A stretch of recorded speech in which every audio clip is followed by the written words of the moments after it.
అందరికీ నమస్కారం అండి. Revised JEE mains exam pattern గురించి ఈ వీడియోలో కొంత ఇన్ఫర్మేషన్ మీకు ఇవ్వాలనుకుంటున్నాను. మీ అందరికీ తెలుసు జేఈ మెయిన్స్ 2025 ఇయర్స్కి సంబంధించి ఆల్రెడీ ఆన్లైన్లో అప్లికేషన్లు అయితే పెడుతూ ఉన్నారు. ఎందుకంటే ఇది నేషనల్ లెవెల్ ఎంట్రన్స్ ఎగ్జామినేషన్.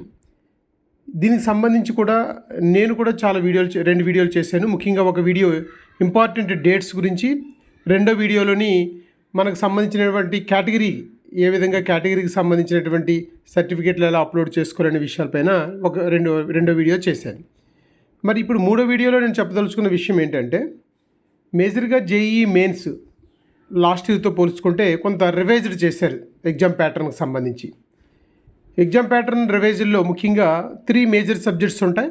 అందులో ఒకటి మ్యాథమెటిక్స్, ఫిజిక్స్, కెమిస్ట్రీ. ఈ 3 సబ్జెక్టులు బేస్ చేసుకొని జేఈ మెయిన్స్ అటెంప్ట్ చేయాల్సి ఉంటుంది. కాబట్టి ఇంతకుముందు మ్యాథమెటిక్స్లో 30 క్వశ్చన్స్ ఉంటాయి. 30 క్వశ్చన్స్లో 20 మల్టిపుల్ చాయిస్ క్వశ్చన్స్, 10 ఏమో న్యూమరికల్ క్వశ్చన్స్ ఉండేవి. ఇప్పుడు ఈ రివైజ్డ్ జేఈ మెయిన్స్ ఎగ్జామ్ ప్యాటర్న్లో ఏం చేశారంటే, ప్రతి సబ్జెక్ట్కి కూడా 25 మార్క్స్ ఇచ్చి 25 క్వశ్చన్స్ ఇచ్చి, ఆ 25 క్వశ్చన్స్లోని 20 క్వశ్చన్స్ ఏమో మల్టిపుల్ చాయిస్ క్వశ్చన్స్, 5 క్వశ్చన్స్ ఏమో న్యూమరికల్ క్వశ్చన్స్. ఇంతకుముందు 10 ఉన్న న్యూమరికల్ క్వశ్చన్స్లో ఏ ఒక 5 మనం ఆన్సర్ చేస్తే సరిపోయేది. ఇప్పుడు అట్లా కాదు. ఈ ఇచ్చిన 5 క్వశ్చన్స్ని కూడా మ్యాండేటరీ, అవి మాత్రమే మనము ఆన్సర్ చేయాలి. అంటే ఈ విధంగా చూస్తే 3 సబ్జెక్టులకి ఒక్కొక్క సబ్జెక్టు 25 క్వశ్చన్స్ ఉంటాయి. Total 75 questions. ఈ 75 క్వశ్చన్స్కి ఈచ్ క్వశ్చన్స్కి ఒక్కొక్క క్వశ్చన్స్కి 4 మార్క్స్ ఉంటాయి. కరెక్ట్గా ఆన్సర్ చేస్తే వీ కెన్ గెట్ 4 మార్క్స్.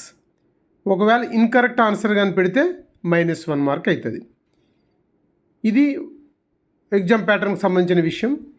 ఇది ఇంతకు ముందులాగే ఈ యొక్క 75 క్వశ్చన్స్ కూడా 3 అవర్స్ పీరియడ్ ఉంటుంది. ఈ 3 అవర్స్లోని ఈ 75 క్వశ్చన్స్ని మనం ఆన్సర్ చేయాలి. అయితే ఇప్పుడు మనం ఒకటి అర్థం చేసుకోవాలి. ఎప్పుడైతే 5 న్యూమరికల్ క్వశ్చన్స్ మనం మ్యాండేటరీగా ఆన్సర్ చేయాల్సి వచ్చినప్పుడు, ఇక్కడ జాగ్రత్తగా ఆన్సర్ చేయకపోతే ఎక్కువ మైనస్లు పడే అవకాశం ఉంటుంది. దాన్ని దృష్టిలో పెట్టుకుని చాలామంది స్టూడెంట్స్ ఇప్పుడు ఏం చేయాలంటే, ఏవైతే 20 మల్టిపుల్ చాయిస్ క్వశ్చన్స్ని జాగ్రత్తగా ఆన్సర్ చేస్తూ, ఏవైతే 5 క్వశ్చన్స్ న్యూమరికల్ క్వశ్చన్స్ మ్యాండేటరీ ఉంటాయో అవి ఆలోచించి పెట్టాలి. దీనివల్ల మీ అందరికీ తెలుసు, జేఈ మెయిన్స్ అన్నది ప్రతి సంవత్సరము కూడా 10 నుంచి 15 లక్షల మంది రాస్తున్నారు. గతసారి అయితే నియర్లీ 14 లక్షల మంది స్టూడెంట్స్ రాశారు 2 సెషన్లు కలిపి. మరి ఈసారి కూడా 14 నుంచి 15 లక్షల మంది ఈ ఎగ్జామ్ రాయడానికి అయితే అవకాశం ఉంటుంది. మరి దీనివల్ల కాంపిటీషన్ చాలా హెవీగా ఉంటుంది. ఈ న్యూ ఎగ్జామ్ ప్యాటర్న్ వల్ల కట్ ఆఫ్ కూడా తగ్గే అవకాశం ఉంటుందని కూడా చాలామంది విశ్లేషకులు వాళ్ళ అభిప్రాయం చెప్తూ ఉన్నారు. ఇవన్నీ దృష్టిలో పెట్టుకొని జేఈ మెయిన్స్ ఎగ్జాము చాలా సీరియస్గా ప్రిపేర్ అవ్వాలి. ఎవరైతే హాస్టల్లో ఉండి కార్పొరేట్ కాలేజీలో వాళ్ళకి ఎలాగ చాలా ఈ విషయాలు తెలుస్తూ ఉంటాయి. డే స్కాలర్స్కి ముఖ్యంగా చాలామంది రూరల్ ఏరియాలో ఈ యొక్క జేఈ మెయిన్స్కి ప్రిపేర్ అవుతున్న వాళ్ళకి ఈ ఇన్ఫర్మేషన్ చాలా ఉపయోగపడుతుంది అనుకుంటున్నాను. కాబట్టి ఈ ఇన్ఫర్మేషన్ అందరూ కూడా మీరు ఉపయోగించుకొని జేఈ మెయిన్స్కి ప్రిపేర్ అవుతానని కోరుకుంటూ ఆల్ ద బెస్ట్. మరి ఎవరైతే ఈ వీడియో చూసారో మీ అందరూ కూడా సబ్స్క్రైబ్ చేయండి, లైక్ చేయండి, సపోర్ట్ చేయండి. Thank you very much. మరొక వీడియోతోటి మీ ముందుకు మరలా వస్తాను. Thank you.